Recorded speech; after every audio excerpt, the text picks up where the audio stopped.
Xiaomi continues to pump out incredible phones for the price, but I'm not quite sure if this latest phone from Xiaomi needs to exist. Hey guys, Z here, and I'll be reviewing the latest phone from Xiaomi, the Redmi Note 4X.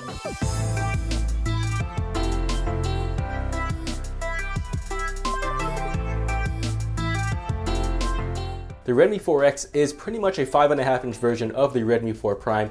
I'm not sure why they released it because the Redmi Note 4X might actually cannibalize sales from the Redmi 4 Prime.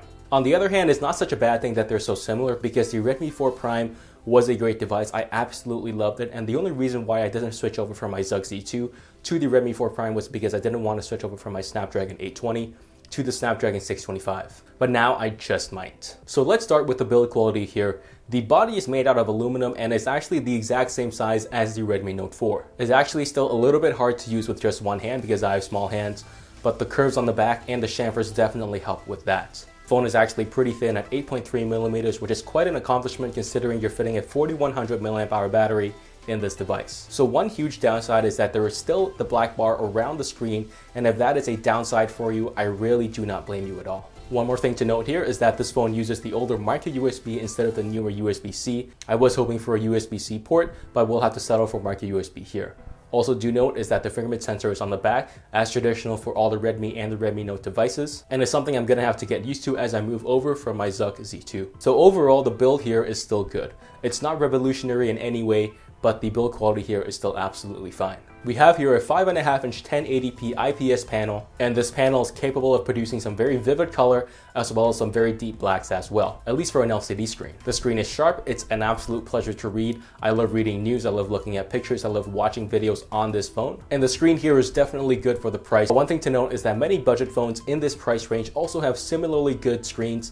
The screens might not be as good as the Redmi Note 4X, but they come pretty close, which does diminish the good quality of the screen somewhat. The screen has a max brightness of around 450 nits, and it is easy to see in direct sunlight, but if you are in strong sunlight, the screen is somewhat reflective, so you will find it somewhat hard to see it if you are in strong direct sunlight. Do note that there is no protective glass on the screen as well. You don't have Gorilla Glass or Dragon Trail glass, so that is a downside, and I do recommend you use a screen protector. So here we have two speaker grills on the bottom of the phone.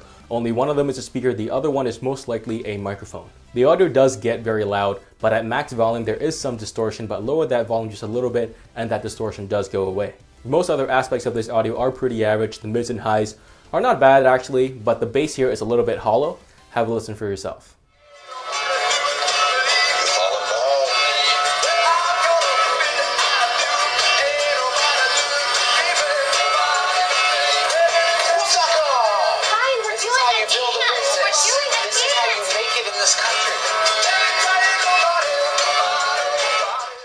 So following the trend set by the Redmi 4 Prime, you can expect an unreasonable amount of battery from this phone.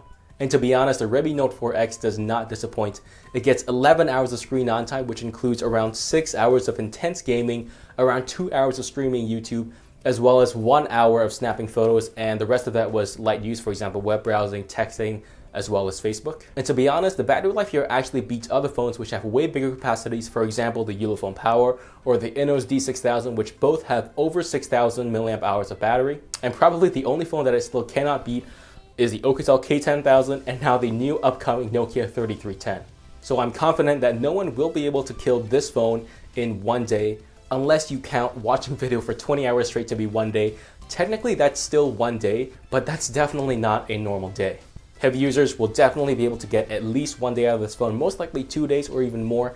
Light and medium users will be able to get at least 3 days from this phone, even up to 5 or 6 days if you are conservative. This phone also has quick charge and it works very well. I have a quick charge 3.0 charger which is backwards compatible, and I was able to charge up the phone to around 100% in about 2.5 hours. So moving on to the software, I've gotten used to custom Android firmware for like MIUI or EMUI or ZUI, but here MIUI is very well optimized and polished as well. System animations here do feel pretty fluid, but they're not as snappy as stock Android because these animations are a lot longer than what you find on stock Android, because I think Xiaomi is trying to imitate more of an iOS feel where things feel fluid, but not necessarily as fast. You can speed the system animations up in dev options by cutting down the animation time by half, and that actually works out pretty well. So in terms of multitasking and opening and closing apps, it's actually slightly slower than the Snapdragon 820. And that's to be expected because the Snapdragon 625 is not a flagship processor. Nevertheless, opening and closing apps is still fast enough in general. One thing I do recommend is turning off the memory optimization setting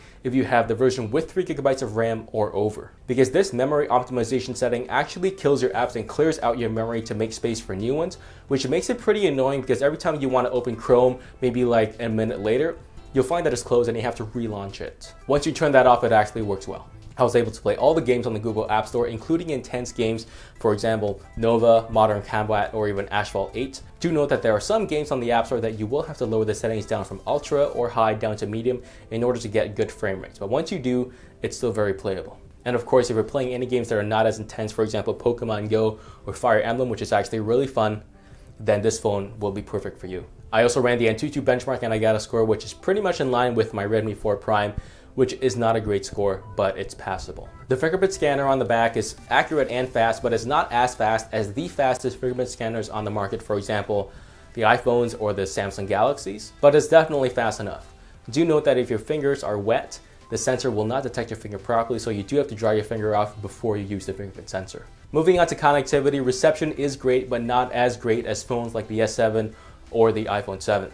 This phone does drop to HSPA Plus down from LTE more often than those other two phones I just mentioned, but the speeds here are still great, as you can see from this speed test here.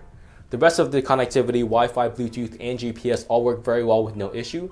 There is also an IR blaster that actually does work, but I don't really use it that often just because the range on the IR blaster is not very long. So the 13 megapixel camera here is actually pretty decent.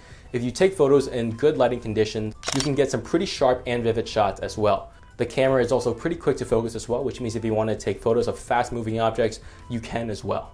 If you turn on HDR, the shots get even more vivid and sharper as well, but do note that it takes longer to focus. This camera does not do well in low light situations, at least in auto mode, but if you want to turn it to manual mode, you can get better photos, but I don't expect anyone to be using manual mode regularly in low light conditions. The front facing camera here is pretty similar. In good lighting conditions, it's pretty good. In low light conditions, it's not so good. And in indoors, it's kind of a hit or miss depending on what the lighting is indoors. With the stock app here, you can shoot video up to 1080p on this phone, and the video quality is actually pretty decent. But what's surprising is that if you use a third-party camera app, you can actually film footage in 4K, and the 4K footage is actually pretty crispy. It's not as crispy as, say, even a OnePlus 3T, but it's definitely better than 1080p. So overall, I'm very satisfied with the Redmi Note 4X. Yes, it's very similar to the Prime, but overall, it's still a very good phone. The camera is still pretty weak, but it's definitely more than good enough for this budget segment. Do remember that you're getting insane battery life with this phone as well, and if you do want to buy this phone, I do recommend getting the 3GB version,